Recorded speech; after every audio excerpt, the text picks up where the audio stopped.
اعوذ باللہ من الشیطان الرجیم بسم اللہ الرحمن الرحیم۔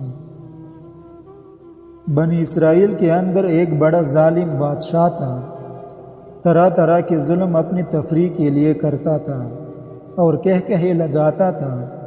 ایک دفعہ ایک مکان بنانا شروع کر دیا اور ملازمین کو حکم دیا کہ حاملہ عورتوں سے اینٹ گارہ ڈلواؤ اور جلد تیار کراؤ۔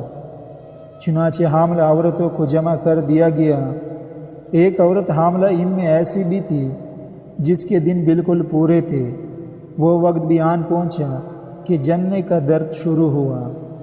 ہر چند اس نے عذر کیا کہ مجھے اتنی مہلت دو کہ میں جننے کے درد سے نجات پاؤں، پھر تمہارا کام سر انجام دوں گی۔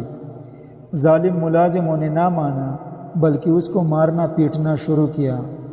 اس مصیبت زدہ کو دکھ درد سے اٹھنا بیٹھنا بھی دشوار تھا۔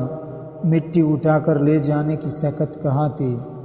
آخر کار جب ہر طرف سے مجبور کیا جانے لگی تو چیخ پڑی کہ اے میرے مولا، اے میرے مالک، تیری لونڈی اس مصیبت و آفت میں گرفتار ہیں، اور خوب فریاد کی۔ کہا یا اللہ، اب تیرے سوا میرا کوئی پرسان حال نہیں، ایسی زندگی سے موت بلی ہیں۔ اللہ رب العزت اس آہ و زاری پر غضبناک ہوئے اور اچانک قہر الہی نازل ہوا۔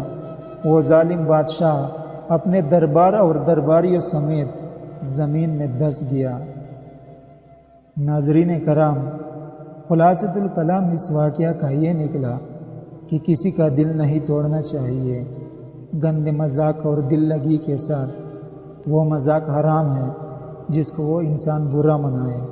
آج کل اس کا خیال نہیں رکھا جاتا، مذاق کر لیتا ہے، دل میں نفرت کا بیج بو دیتا ہے اور پھر لڑائی جھگڑے کا نہ ختم ہونے والا سلسلہ شروع ہو جاتا ہے۔